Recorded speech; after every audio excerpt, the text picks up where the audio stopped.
హిందూ బంధువులందరికీ నమస్తే. ఈ వీడియో చూస్తున్న ప్రతి ఒక్కరికి నా హృదయపూర్వకమైన వందనాలు. మీరు అందరూ బాగుండాలని కోరుతూ ఈ వీడియో చేస్తుండా. ఎవరికి విరుద్ధంగా కాదు, ఎవరికి వ్యతిరేకంగా కాదు. బైబిల్లో మిస్టేక్లు ఉన్నాయని చదివి వినిపించుకుంటూ వస్తుండా. దయచేసి నన్ను చిన్న చూపు చూడకుండా ఒక మీ సహోదరుడని భావిస్తూ వీడియోని ఫస్ట్ నుండి లాస్ట్ వరకు చూడండి. నేను సత్యమే చెప్తా, బైబిల్ నిరూపించి చూపిస్తా, చదివి వినిపిస్తా. దయచేసి మీరు ఆలోచించండి. నా వల్ల ఏమైనా తప్పిదం జరిగితే మీరు నాకు కామెంట్ చేసి చెప్పండి. డిస్క్రిప్షన్లో నా నంబర్ ఉంటుంది, నాకు ఫోన్ చేసి కూడా చెప్పండి.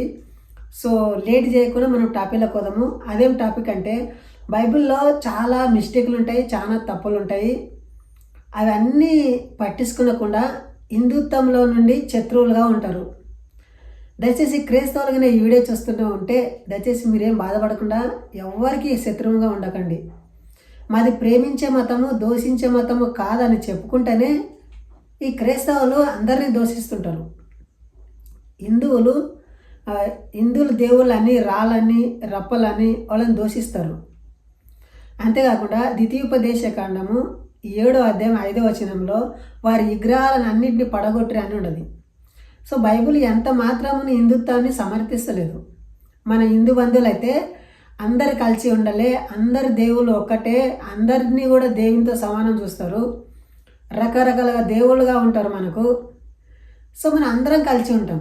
కానీ క్రైస్తవం అట్లా కాదు, మాదొక్కటే కరా. మార్కు సువార్త 10వ అధ్యాయం 10వ వచనం చివరి అధ్యాయంలో, నమ్మి బాప్తిసం పొందినవాడు రక్షింపబడతాడు, నమ్మని వానికి శిక్ష విధింపబడనని ఖచ్చితంగా చెప్తుంటుంది. బైబిల్లో కొన్ని మిస్టేక్లు ఉన్నాయని నేను చెప్పుకుంటూ వస్తున్నా కదా, అది యావో బైబిల్ చదివి మీకు వినిపిస్తా.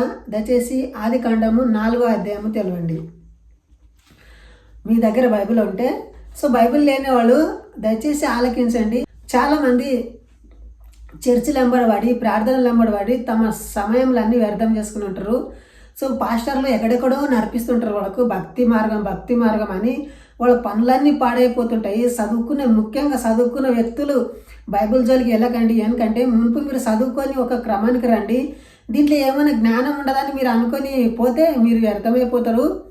రాబోయే దినాల్లో మీరు జ్ఞానానికి దూరం అయిపోతారు. బైబిల్ ఎంత అజ్ఞానంగా ఉంటుందో నేను చదివి వినిపిస్తాను. ఆది కాండము 4వ అధ్యాయము 3వ వచనం చదువుతాం. కొంతకాలమైన తరువాత కయ్యను పొలములో కొంత యెహోవాకు అర్పణగా తెచ్చెను. ఏబేలు కూడా తన మందలో తొలిచూలు పుట్టిన వాటిలో కొవ్విన వాటిని కొన్ని తెచ్చెను. యెహోవా ఏబేలును అతని అర్పణమును లక్ష్యపెట్టెను, కయ్యను అతని అర్పణమును ఆయన లక్ష్యపెట్టలేదు. కాబట్టి కయ్యను మిక్కిలి కోపపడి వచ్చి అతడు తన ముఖము చిన్నబొచ్చుకొనగా, యెహోవా కయ్యనుతో, నీకు కోపం ఎలా?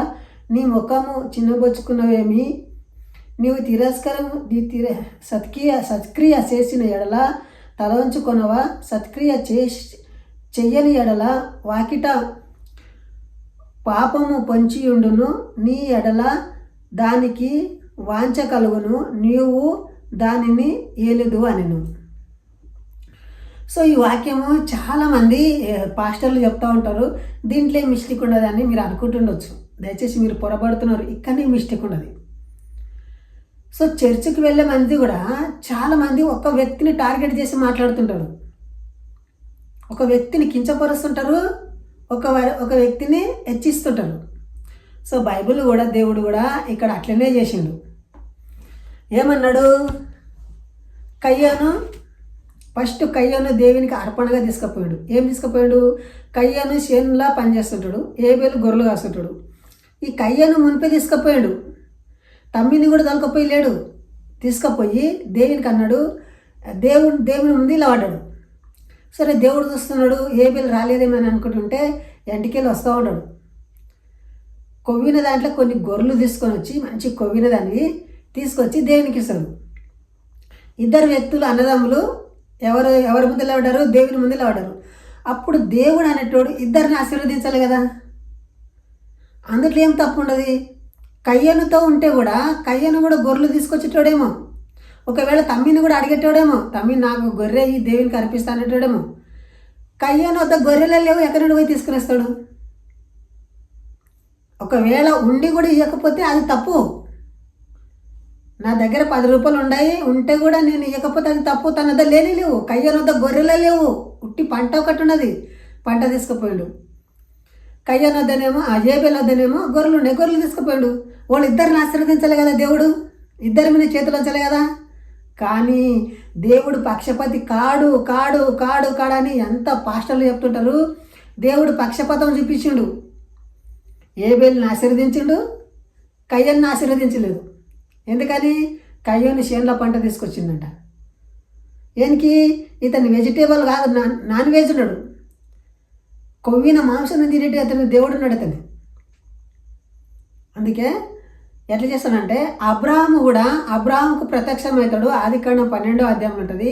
అబ్రాహాముకు ప్రత్యక్షమైనప్పుడు అబ్రాహాం ఏం చేసిండు? వెంటనే ఒక దూడను కోసి అతనికి బలి అర్పించిండు. ఆ మాంసంని తిన్నాడు దేవుడు, తిని ఆనందంగా ఉన్నాడు, ఆశీర్వదించిపోతాడు. దీన్ని బట్టి ఏమర్థమవుతుంటుంది? దేవుడు నాన్ వెజ్ని చాలా ఇష్టపడుతున్నాడు. అది నాన్ వెజ్ కయ్యన దగ్గర లేదు. కయ్యన దగ్గర ఉంటే ఇచ్చేటోడేమో, లేనప్పటికీ ఆ కయ్యన్నేమో చిన్న చూపు చూస్తాడు. అంటే ఒక రకంగా చూస్తాడు. ఇతను మంచోడు, అంతటి చెడ్డోడు అంటాడు. అప్పుడు కోపం వస్తుంది కదా. ఇప్పుడు ఎవరైనా తెచ్చిన దాన్ని తిరస్కరిస్తే ఎంత కష్టపడి చేస్తే, అంటే చేనుల దున్ని పంట తీసి తీసుకుపోయి ఇస్తేనే అతను అక్కడ పెడితే అది సింపుల్గా అనిపించింది దేవునికి. దేవుడు తిరస్కరించాడు. మళ్ళీ ఆదికాండము 4వ అధ్యాయము 16వ వచనంలో ఏముండదంటే, కయ్యోను ఒక ఆయమని పెళ్లి చేసుకున్నాడంట. ఒక దేశంకి వెళ్ళిపోతాడు. అక్కడ యెహోవా సన్నిధి నుండి ఒక దేశంకి పోయి అక్కడ పెళ్లి చేసుకున్నాడంట. సో నేను అనేది ఏమిటంటే, అక్కడ మంది లేకుండ్రి, ఈ నలుగురే ఉండ్రి. ఎవరు? ఏబేలు, కయ్యోను, ఆదాము, అవ్వ, ఈ నలుగురే ఉండ్రి. బాకి మంది ఎక్కడి నుండి వచ్చారు? అక్కడ జనాలే లేరు. పెళ్ళి ఎక్కడి ఉంటాయి? ఈ కయ్యోనుకు సంతానం ఎక్కడి నుండి వచ్చాయి? సో దయచేసి బైబిల్లో చాలా మిస్టేక్లు ఉంటాయి, దయచేసి మీరు ఆలోచించండి. సో ఇంతవరకు ఈ వీడియో చూసినందుకు జై హింద్, వందే మాతరం.